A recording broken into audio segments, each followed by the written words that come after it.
So I started in 2015 down on Griffith Street. I believe they had been open a year or two before I got there.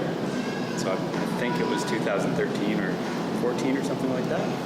But yeah, Now, before my time. if I recall the story, it wasn't originally called North That's right. They were going to call it Bridge. because of the proximity to the bridge. That was part of it, and one of our owners is named Peter Burbridge.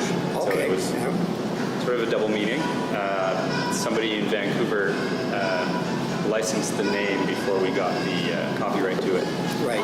So they asked us to change the name. They went with North. We were near North Street, perhaps. Yes. And Yeah, you were. yep. You were right on. Weren't you? Sorry, right on the corner of North and the brick. Yeah, corner, sort very, of, very close to it. Probably 2 municipal addresses in from the corner of North and Griffith. Sort of kitty corner to Gus's Pub, but 665 meters from Gus's door. something like that. Yeah. Very close, anyway. Yeah, and they were one of our first wholesale accounts. So we're very grateful for that. And we've had a good relationship with them over the years. Yeah. So what is your role? I'm one of the brewers. Yeah, do a bit of everything, honestly. It's sort of hard to pin down what I do, but one of the primary things is brewing and just overseeing that things are getting done. Same production? Yep, Yeah. exactly. Yeah, so we have Josh Urban, who's one of the original team members. I'm not sure how long he's been an official owner, but he did the brewing for 4 years or so, or 4 or 5 years, and he used to work at Propeller. We had a lot of good brewing experience there. And the business needed somebody to brew, and Josh was there. So Josh is very, very good at what he does. But he's sort of taking a larger sort of bird's eye view of things and managing logistics and production from a broader standpoint, and then he sort of points us in the direction, and then we go from there. Good. Yeah, So all the brewing is done on site here? that's correct. Yeah, and now we have 3 regular brewers. Sometimes Josh will pop in to brew. Peter can also brew from back in the day, but to call him in, we would need to have lost a lot of people, but he would definitely be happy to. So yeah, we've got a good crew now of 3 brewers, myself included, and everybody does a little bit of everything. Do you have specialties that you like to brew? One of the recipes that I created was the strolling down Baldwin Street. We don't have that right now. I remember that being here. Yeah. Yeah, so it's sort of it's a grisette, which is a Belgian style, sort of antiquated Belgian style. It was made for, or in the same spirit as saisons, which were beers for farmhands, like a refreshing lunch beer, very light and sort of high mineral and carbohydrate quality. The grisette was for people working in mines, and it's very similar to a saison in style. I'm not sure. It might be a little lighter. It's just very crisp, sort of almost like a tonic water in a way. You get that sort of mineral quality, which is very crisp and refreshing. And New Zealand hops, so we named it after a street in New Zealand. Baldwin The steepest street in the world, apparently. Oh, really? Yep. So they say. One doesn't stroll down so much as roll down, I guess. Right. So what are you going to try first, Graham? Me, well, I'm going to start at the lightest and work my way down. All right. To probably get stronger and muddier. So this is number 7. This is the malt. That's not the lightest one. It's the lightest. I'm talking about colour. That is that's a really nice beer. I don't mean the weakest. Right. I know, but That's a New England IPA. I'm going by the pretty colours. There you go. So am I on first? Yes. I've been waiting for this. Okay, so this is Malton. This is reality. I look like I know what I'm doing. It smells fruity. A bit like me. I smell. That's very nice. Don't expect any expert opinions about beer. I just like what I like. Yeah, God be a man for that. it's fair. These preserved in malts and... oh, that's nice, that. Yeah. Yeah, and I can tell you a bit about it if you'd like. Yes, please. Yeah, so it's a multi-grain IPA, barley, spelt, oats, and wheat. Uh-huh. That all contributes to a bigger body mouthfeel. It tastes full-bodied. Exactly. Yeah. Yeah. And then the hops that we use are for. We mostly just use flavor hops. We occasionally do some bittering hops on the styles that would expect it, like the Prairie Pale. We do bittering hops, but most of the hopping that we do is for flavor. So with these ones, we go for a sort of tropical fruitiness. Yeah, I can definitely taste the fruitiness. Yeah, almost like the Five Alive juice. A little bit like that, but Yeah. So what hops are in that? I believe it's Mosaic and Galaxy. Different aspect does add to that. Ah, okay. Well, I give it a thumbs up. That's one of our best sellers, actually. And you can usually find it in the NSLC. Not sure about this moment. Yeah. It's usually there. I'm going to have a look for it. You could buy it here. Okay. We Well, should buy I'm it going- here. Oh, I will. I'm going I for the will. Lawrencetown. And I've had the Lawrencetown before and I like it. Yeah. Yeah, it's kind of a little citrusy. Yeah, and it's actually quite similar to the Malternate reality in grain bill. The primary difference is we use Pilsner malt for that one, and we use just regular 2-row barley for the Malternate reality. And it's lighter, but hop-wise, it's pretty similar. Okay. The hop aromas that we aim for with that one. I sort of think of it as Malternate light. Oh, okay. Yeah. Yeah. It's not an exact comparison. Yeah. So I get would you this- be this using citrus. Mosaic in that one as well? I can't remember off the top of my head right now. No, I'm sorry. Yeah, I was telling the group before that was in Vermont a couple of years ago at a small brewery, and I was, at that time, I guess my taste was evolving, I shouldn't say evolving, but I was branching out into some hoppier beers, but and the woman suggested that they had one called Mosaic, which I didn't realize Okay. at the time was the hop. Yeah. So, and I found that, as you found out, Graham, beers with Mosaic hops, I'm really drawn to them. Yeah. I really like and now you said that they are, you've got flavoring hops and Right. like bitterness hops. What's really the difference? So the difference is primarily when you add them in the boil. Okay. So for bittering hops, you add them closer to the beginning of the boil. Right. It has to do with how the alpha acids are processed in the boil. The technical aspect of that is beyond me. However, generally speaking, when you add hops so we do close to end of boil, and then after the boil is done, we do a whirlpool, where we're basically stirring the beer in the kettle, and we add hops then as well. I've heard the term dry hops. Is that what that means? So dry hops is completely different than that. What I've described is generally referred to as wet hopping. Yep. Dry hopping is when the fermentation is finished. You're putting hops directly into the fermenter. Okay. Yeah. And so Lawrencetown and Malternate are both dry hop.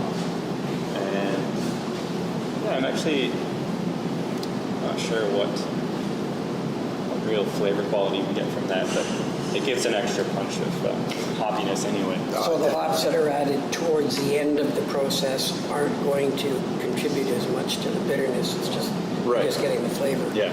So It's all the probably clever some- stuff. Yeah. Probably something like, I guess, like coffee, like brewing coffee.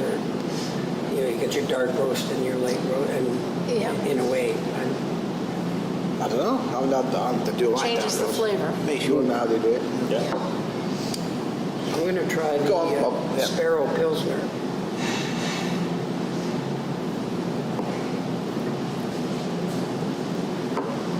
It's nice. It's a nice. Is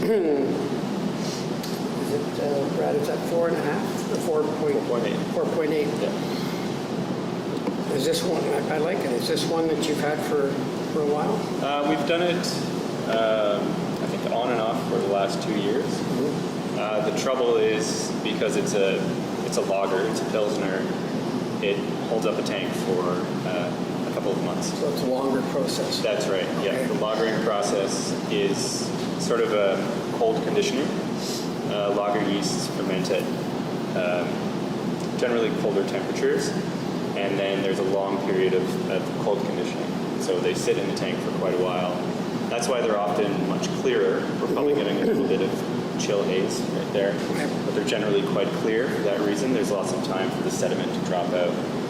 And there are certain flavor compounds in Pilsner malt that need time to sort of level out. So the length of time to do an alternate reality versus this Right. is quite different. That's right, yeah. Start to finish, something like alternate reality, we could do 10 days to 2 weeks, something like that. Okay. And it all depends on how well the fermentation is going. The dry hopping actually adds a few days to it, because we have to add the dry hops once we know the fermentation is finished and all the yeast has finished doing its thing, and then we leave it for several days just to condition. So, but for example, we have, well, I was going to say Little Beast, but Little Beast is, well, I guess we'll get there. I want to try that, Colin. I'm probably But, up next. Our standard ales, we can generally do 10 days to 2 weeks, start to finish. Much quicker. I think the Pilsners, I think they generally take about 6 weeks. So it's quite longer. It's a long time. Yeah. Just holding up a tank for that Yeah. period of time where we could be turning it over several times Yeah. in the same span of time. But we all love that beer, so Now, we try to make it when we can. a beer is Quality, not quantity. Right. yeah, when a beer is called like a Pilsner style, is that based on the Czech style of? Well, I'm not actually sure on this recipe if we're aiming for a German or a Czech. But in this case, it mainly refers to the use of Pilsner malt, Okay. I think. And yeah, I just can't say. I wasn't a part of designing the recipe on this one, so I'm not sure if we were aiming either way, Czech or German. I wondered if it was similar to. My understanding is that if you're making a Kolsch style Right. beer, it's like champagne. Kolsch can only come from the Kolsch Right. region and Yeah. Champagne. But, Yeah. So Otherwise- anything else has to be called a Kolsch style, I guess. Right. Yeah. I just wondered if that was the same for Pilsner, but you said there's a Pilsner. Yeah. Well, I think I've definitely seen some Pilsner products that are referred to as a Czech style, Yeah. stuff like that. So I'm not sure. I wonder if you can call it a Czech Pilsner. Pilsen is a place in Czech Republic. Right. Or I'm not sure if it's called the Czech Republic anymore. Well, that's, I don't know. that's very nice. To be honest. Yeah, we're Quite ignorance on geography nowadays. Yeah. think it's what- Geopolitics. Czech Republic Yeah, exactly. and Slovakia, I think, are We should just Yeah, all sit down and have a something beer. that way. So I'm going to try this. Yeah, and that's a perfect segue because we've been talking about Kolsches, and Little Beast is not exactly a Kolsch, but it's stylistically quite similar. But it doesn't smell fruity anyway, obviously. Right. I wasn't expecting it to. But what do I know? It's a lagered ale, so it's sort of a hybrid of a lager and an ale. Yeah. And what I mean by that is we use ale yeast like all of our other beers, but we give it a bit of a cold conditioning period, Yeah.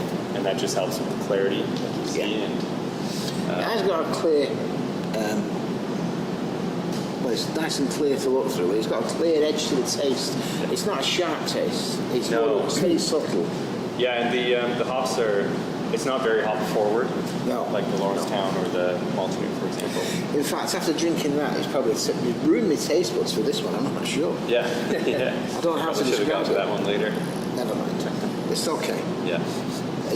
It's very atypical of a lager for me because I don't usually drink lager. I'm usually I like darker ales normally. Sure. I used to drink a lot of lager. I'm used to the very fizzy lagers that fill you full Right. of wind. And, Yeah, yeah. and this is nice. It's not filling me full of wind. It's not. Right. It's not too gassy. Put it that way. Yeah. So this is a nice, pleasant lager. Okay. That's what. Brad, what is the essential difference between a lager and an ale? What is it that? Part of it is the cold conditioning, Okay. but primarily it would be the yeast. Yeah, they're sort of two different genetic strains of yeast, so they act slightly differently. So one is for lagers. Okay. Exactly. Yeah, and it has to do with top fermenting and bottom fermenting. So now that I'm talking about it, I'm sure I have them confused in my head. Okay, I think I figured it out. I believe the lager yeast is the top fermenting one, meaning the yeast is doing all the action at the top surface of the beer. So you'll often see lager tanks that are horizontal Okay. because it provides more surface area surface, for right. the yeast. Whereas ale yeast is bottom fermenting, so it's going, yeah, it's sort of bubbling up throughout. Gotcha. Okay. Yeah. Well, I've got They act a, quite differently and they need slightly different I've conditions. got a as little well. beast here as well. It's nice. I like it. Yeah, it's very easy drinking, pretty smooth. Yeah. It's a smooth, not gassy, and I could probably, quite happily drink this all evening. Yeah, yeah. I know the NSLC tries to pair. They try to offer Food pairing suggestions. Yeah. Yeah.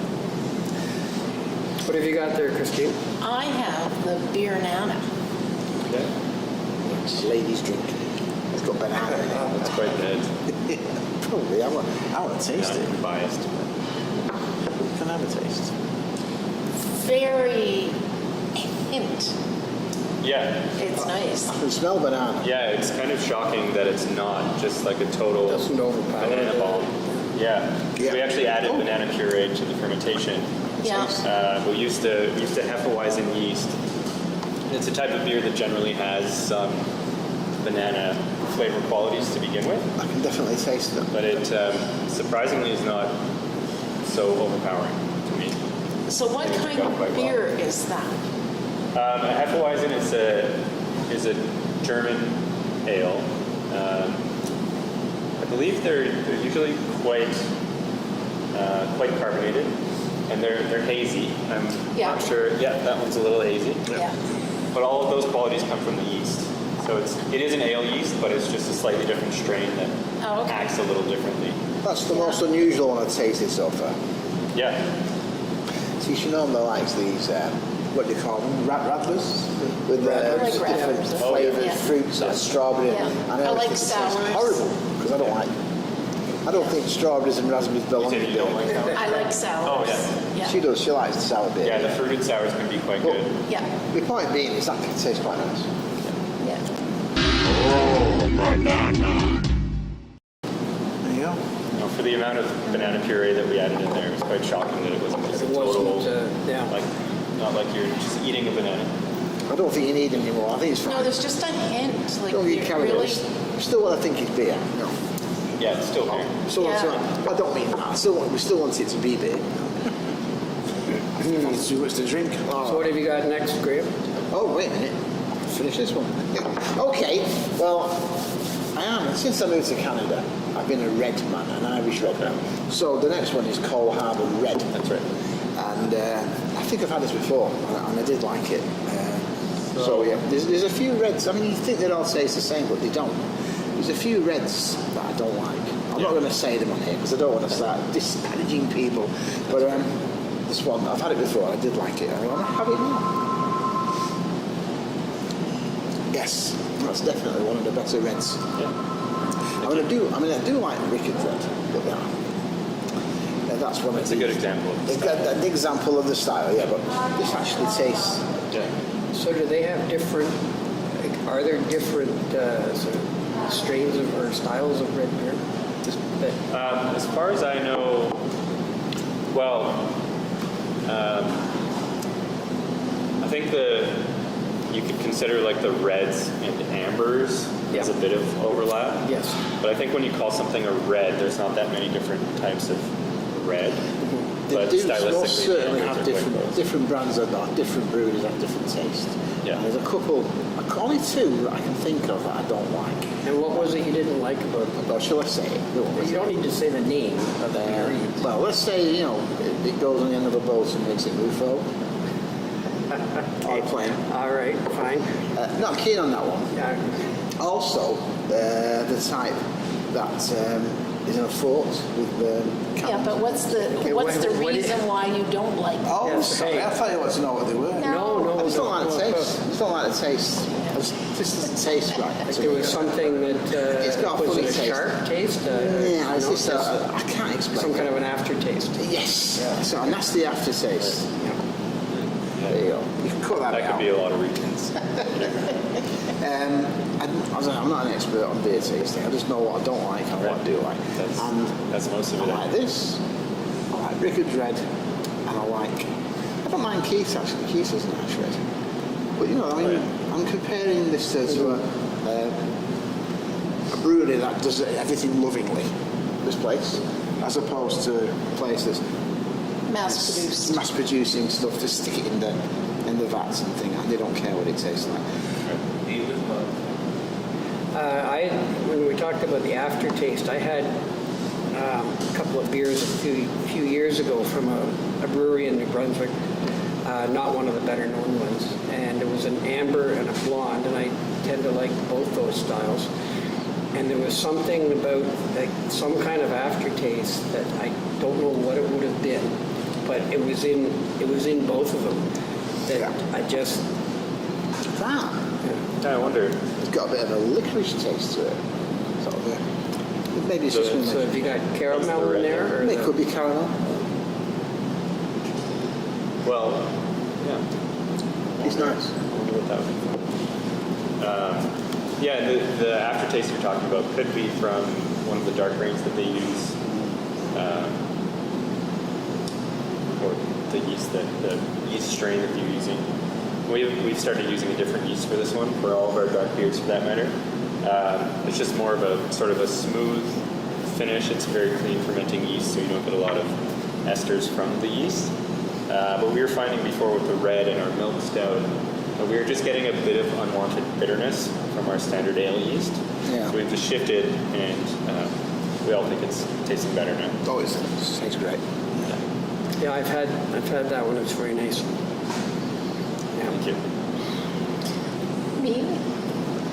Okay, I'm moving on from the beer, Sure. Drink these off and camera. I am going to the Hawaiian tea seltzer. It's nice and clear. Just a hint of color.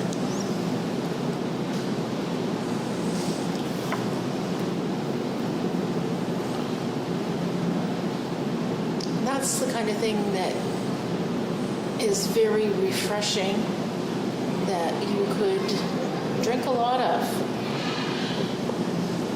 Yeah. See, Yeah. yeah, It's very summery. very summery. I could see actually putting some fruit in it as well. Yeah. Compared to some of the seltzers that we made, that one is really, I find it just very refreshing. Yeah, Yeah. it's very That light was, and, yeah. Yeah. That was And made you're with thirsty? the tea extract from, I can't remember the name of the tea house, but Did you say hibiscus? Was there's that? hibiscus in the mix. Yeah. And I think it's mostly a sort of floral tea. Mm-hmm. Not sure there's actual like tea leaves in it. It's what do they call that, a tisane? Something like that. But the hibiscus will add a bit of fruitiness, and it provides some of the color. And think for the most part, when they put hibiscus in tea, it's primarily for color. Yeah. You usually get like a strong purple, but It's just because a it's so diluted, you very- don't get much of that. Like you can't pick out a flavor, Yeah. but you get the little bit of carbonation, and it's just nice and light. Yeah. Yeah. Right. Turned out. So would that be a seasonal?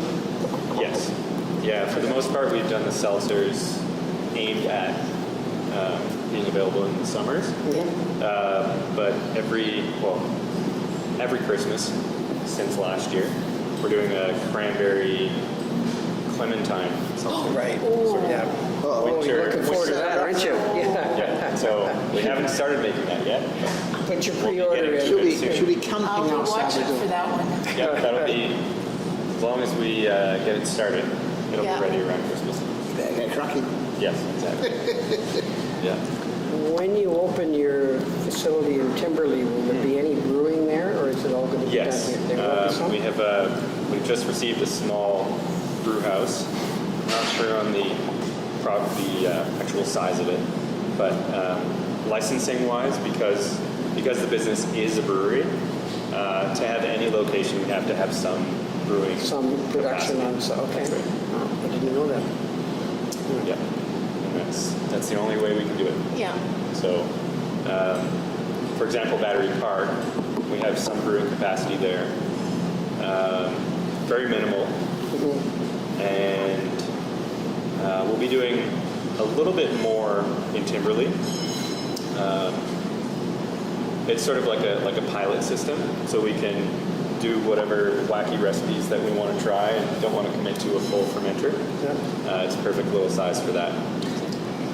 A brewery that I used to go to back in Ontario, in Kingston, they would about every second or third week they would come out with a keg of Right. of an Yeah. experimental beer, That's and fun. they'd come out with it on a Friday night, and it was there till it was gone. Right. Yeah. And then Gotta they get their own time. and they'd use that as a sort of a pilot test to say, yeah, people really liked it, or no, we're going to chuck that recipe. Like Yeah. it just Yeah. So I think a lot of breweries Wow. do that, whether or not they make it available. But yeah, a lot of breweries have little small brew houses. Just something we've never had the capacity to get until now, and so Right. we're quite excited for that. Nice. We don't have to commit 1,000 liters to Sure. potentially strange beer. yeah. So you, well, I'll just drink instead of talk. I've got the priority here, pale ale.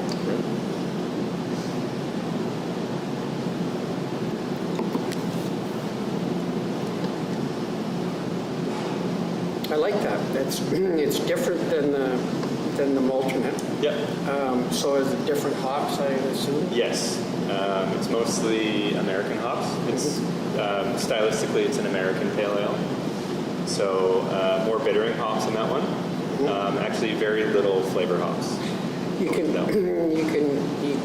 yeah, there's less flavor, excuse me, but it's also, there's not an after bite of any, it's a very, I find like, you can taste or you can sense the hops, but it doesn't have, it's a very smooth after finish, I think. I think it's not always necessary to have an afterbite. Yeah. Depends what you're doing. Yeah, and I'm not sure what we can really attribute that to, whether it's the yeast or something we're doing. Maybe, and I could be talking rubbish, but if it's a nice smooth one with no afterbite, you'll probably drink more of it. You know what I mean? But you know what I mean? I'm Bob? tracking with you. You know what I mean? Yeah, I know what you mean. Inversely, if there's an aftertaste, you want to drink more of something else to wash away the aftertaste. Possibly, if it's a nice aftertaste, I don't Probably know. situational. Sometimes you can it tastes really good, and you think, well, it's very nice, but I couldn't drink more than two. You know? Yeah. I've had stuff like that. Yeah, and I mean, I kind of feel that way about some of our beers. Like, I like them all, but I don't always want to have several of all of our beers. No. There is some that It's don't, nice sampling several at once like this. So Yes, exactly. Yeah, my feeling on sours, for example, is that they can be a nice taste, but I would not want more than one. No. It Yeah. Yes. It just Yeah. doesn't Yeah. lend itself to. Yeah. It's nice for a quick, It's a lot of acidity. Yeah. Yeah. Yeah. somewhere or whatever. Yeah. No, I agree with that. Yeah. So Brad, of the ones up there, in generally, how many do you have that are year-round as opposed to seasonal? I'm just going to do a quick count. Out of the list there, 8 of those we would aim to have year-round. So pretty much half of it. Yeah, exactly. Yep. And I bet the Coal Harbour Red's one of them. It is. Yeah, we always have to have that in stock. So it's a Taps in here. good to have around. Yeah. Yeah. And I know your alternate reality is one that's Oh, available. actually, Yeah. do you know what I'm going to say? It's probably my favourite of Okay. all these so far. Yeah. And that includes the red. It's the mosaic. Yeah. Oh, yeah, That might absolutely. be it. I think I might be leaving here with a few of those. Yeah, I think so. Yeah, and, it would be a disaster if we ever ran out of alternate reality. Oh, Yeah. yeah. It's definitely, it's by far our best seller. The Pleasant Disposition is, I think, it's coming up close behind that one. Oh, wow. For, Try that next time. popularity. Which one's that? The Pleasant Disposition, number 8. Oh, okay. Yeah. It's a nice one as Pretty well. similar Yeah. Yeah. stylistically. The hops are different, and I can't remember off the top of my head what the hops are in Pleasant Yeah. Disposition, but slightly different hopping. It's slightly higher in strength as well. Yeah, just a bit. Slightly. And it's not a New England IPA. No. Is it more? It's that Canadian IPA. Sure. Yeah. That's why it's real beer. Nova Scotian It's IPA. real beer. Yeah. It's not American. It's an East Coast. Not the Coast. Yeah. Yeah, East Coast. It's got to be East Coast. Ah, Oh, is it me? So, well, why don't we let Yeah, let her, Christine go, yes. because you and I both have You both got Oh, the same. same yeah. one left. Yeah. So. Go on. What have you got there? I am a cider drinker. I Oh, love yes. cider. So,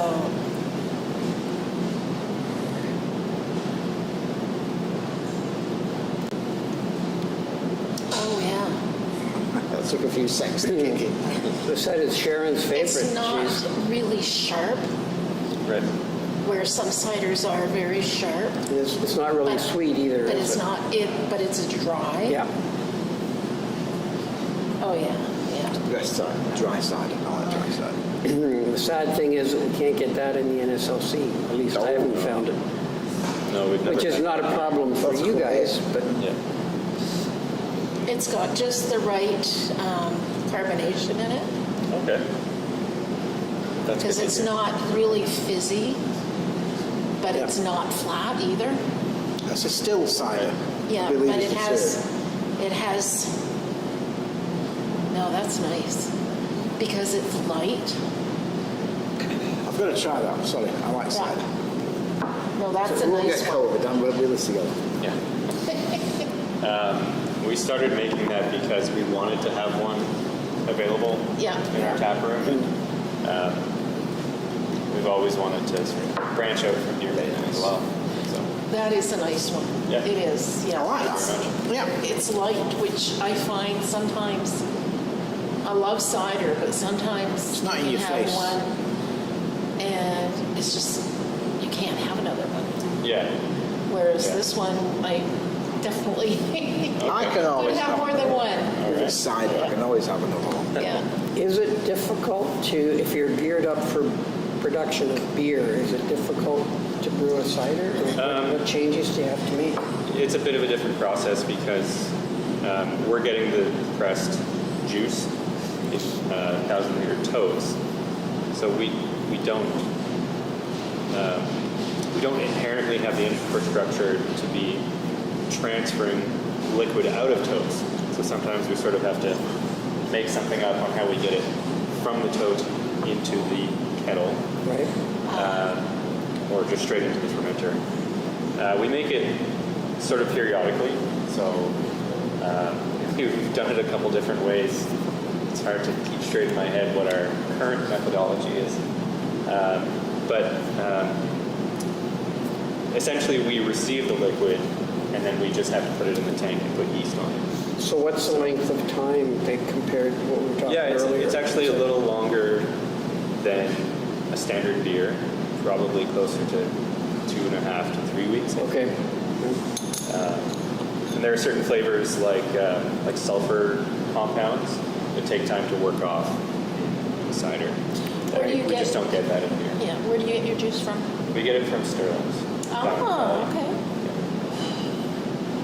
Yeah, and yeah, we've been happy with it. We try to keep it on hand at all times. But, Yeah. we don't always have the actual fermenter capacity to keep making it. So, yeah. Yeah, no, it's Very certainly a nice. nice addition to your lineup. Yeah. No, I like Okay, that. Graham. Oh, I've not had a bad experience yet. Well, No, I think this is going to be a The heavy one itself. Whirligig. This is Whirligig, Yeah. dark English mild ale. So it's, It's only it's a 3.2%. mild. Yeah, but I mean, in the UK, you're in a pub, I'll have a mild. It means that you're wearing a flat cap and you're going to play darts. gotta stay focused. Okay. Ah, yes. It's what I was expecting. A nice, warm, rich, Yeah, I want to say cosy taste. yeah, that's great. It makes you want to sit in the snug in the British pub. In the what? The snug. It's a little room with about 2 or 3 tables at the back of the pub in its own own space. If you ever watched Coronation Street, in the early days, in the Sharples and Minnie Caldwell used to sit in the snug. So It's this little, the antisocial group. Is that- it could well be. It could be where you want to sit out the way of people. You know. So they can't see that you're slipping gin into your ale. No, that's very nice. That, yeah. It's just- Yeah, that was that's a one-off. But if it's we Oh, well, I'm not asking you to If, do more just for me. But oh no, we sort of judge things that way. I'd be very Like, grateful. if it sells really well, we might be motivated to make it again. Yeah. Well- it's sort of a test batch in that sense. I reckon if you had a busload of Brits coming in, I think they'd Yeah. probably all have that. Right. Yeah, I think it came out with a little bit of a hint of spice that wasn't super expected. But it's interesting in that way how things just flavored compounds just sort of emerge unintentionally. I'm going to give that 5 stars out of 3. Oh wow. You know? No, it's very nice. It's 2 favourites. No, that's not but yeah. The alternative reality and the Alternate. Yeah. Alternative. No, alternate.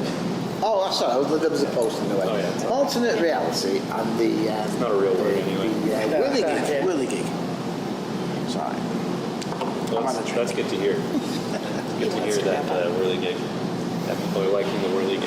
It's not a style that I really am drawn to, but I do like the flavor of this.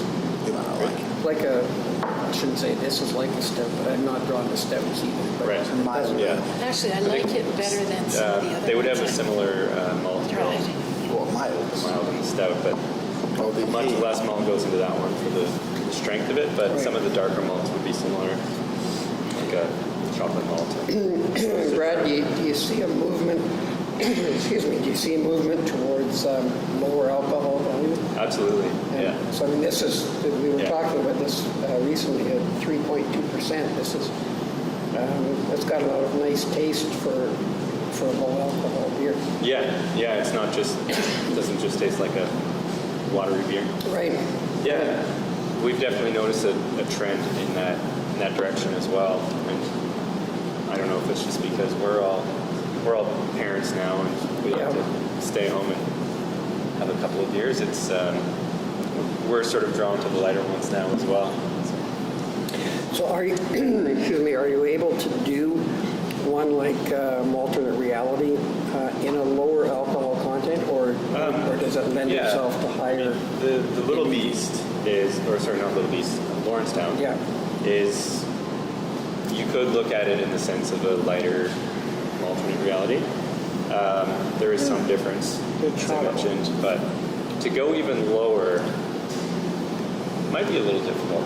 But most of the full-bodiedness that we get out of something like that is from the multi-grain aspect of it. So, And is that what lends to the higher alcohol? Like, is it? well, that in addition to how much base malt that we use. So let's say if we're using 12 bags of 12 to 25 kilogram bags of base malt for the malt. In reality, we would use something like 6 or 7. Okay. Most of the percentage comes from the base malt. So it's essentially the malt that lends to the alcohol. Yeah, that's the primary thing, but also how the yeast reacts or interacts with it. Every different strain of yeast has what's called attenuation, which is the total potential to convert the sugars into alcohol. So like a saison yeast compared to an ale yeast would ferment much drier. Okay. And so let's say if we use the same grains as malternate, but we used a different yeast, we used a higher fermenting yeast, or a higher attenuating yeast, I should say, it would be even stronger, but with the same amount of grain. It's really Or interesting. inversely, a lower attenuating beer Yeah. would be lighter. What is it that? How do you make your decision as to what kinds of new beers you're going to produce? Honestly, it's a conversation of what we would like to drink. Okay. Or styles that we have never made before, and we've always been curious about just sort of trying stuff. But for the most part, it's what we're interested in drinking. Have you ever done a? Sorry, Graham. I was going to say, it seems to me that your interest is in the name of the people, because I agree with you, and I think Bob does. There's a lot of this stuff here is what most people will want to have. Right. So I think you're onto a winner, really. Well, and we have our core brands, which is it's the core of our business, and those are the brands that people expect. But then the mild is sort of an experiment, but we could make it again if it sells really well. But we like trying new things every now and then, and sometimes they become core brands, and sometimes they just fall to the wayside. Let's see how well they do. And we remember them fondly. And sometimes, honestly, they fail. But people watching at home should come along and try this stuff. Have you ever done a collaboration with another brewery? Yep, quite often. We've actually done 2 over the last couple of weeks, not with other breweries, but with other entities. There's a local group called Changes Brewing, and they're working on basically diversity in the beer industry, and like awareness of beer with underrepresented communities.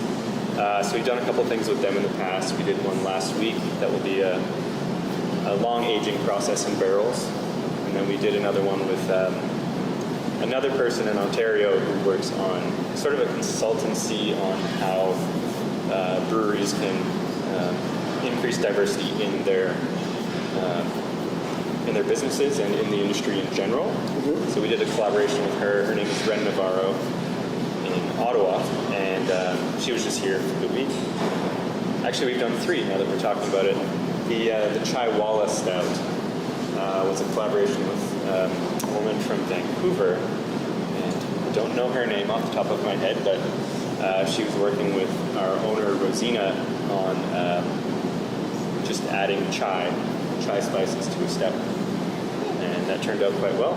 She was also here and visited for the release of it. It can be a lot of fun, I would assume. Absolutely, yeah. The industry itself, to me, is most collegial. Absolutely. I've never walked into a brewery yet or talked to an owner who hasn't said that when they got started, they had lots of help from existing breweries. Yeah, and we still do. And if a brewery came to us and they needed help, we would be happy to help. Yeah. I don't know if it's just because it's a small. I mean, it's not just within the province either. It's across the country. Yes. I'm sure it's a little bit different in each different city, but we get along quite well with a lot of breweries in the city, and it's just it's a very collaborative community. Well, was it? I guess it was in 2017. Was it Red Rover in BC? For 2 years they did. At least 2 years they did a collaboration of beers with every brewery, and one brewery in each province and territory. They did it in conjunction with the 150th. I've never really heard of this before. It's interesting. Yeah. You would have thought that everyone would be competing for business, but collaborating and helping each other along, that's brilliant. I like that. Yeah, I think It's a good community spirit. absolutely. Yeah. Well, We they- all want to see each other succeed. Yeah. Yeah. And there's plenty of room for everyone. Because Yeah, we've all got I something- think- we've all got something Exactly. different to offer. So, and we, the consumer, benefit from that. There's lots of choice. Yeah. Well, you would typically in a in a business, you might think that if you're the only person in a community that's doing that, that's a benefit. But if you're in a small community or in a neighborhood, excuse me, and then you've got a craft brewery and another one comes in 4 blocks away, people might not come to your community for one brewery, No. but for Yeah. 2. Yeah. You know, People want a bit of choice. Yeah. Freedom of And choice. everybody does their own thing as Yeah. well. Yeah. But in the larger sort of market picture, yes, there are more and more craft breweries opening, sort of competing for that small sliver of the larger market. But there's still so much of the market that is dominated by the larger brewing corporations. Yeah. There's still a lot of Very much a local. there's a Faceless lot of business. room to Yeah. grow in. Yeah. I mean, it's such a big pie that your slice can grow, and there's still room Yeah, sure. for everybody. Yeah. Yeah, And everybody brings something different to the table. yeah. Yeah. Even, yeah. Well, even in here alone on that board up there, there's a few things I've never really thought of before, and it's all really good stuff. And how many other breweries are doing their own version of things that's Yeah. totally different? Yeah, exactly. It'd be one hell Same of a style, flight. but One slightly hell of a different. flight deck, wouldn't it? Yeah. He managed to land that plane beautifully. Yeah, it's great. Yeah. On one engine. Indiana Jones. Yeah. Well, that's great, Brad. Thank you so much. This has been It's wonderful. been a pleasure. Yeah, Brad, thank you very much for your time Sure. and your hospitality. This has been really informative and a lot of fun, and love to do it again soon. All right. We've appreciated, pleasure. Thank you. we've Thanks for appreciated coming, your guys. hospitality and inviting us in. Definitely. Good stuff. Thank you for watching Behind the Beer from NS Live TV.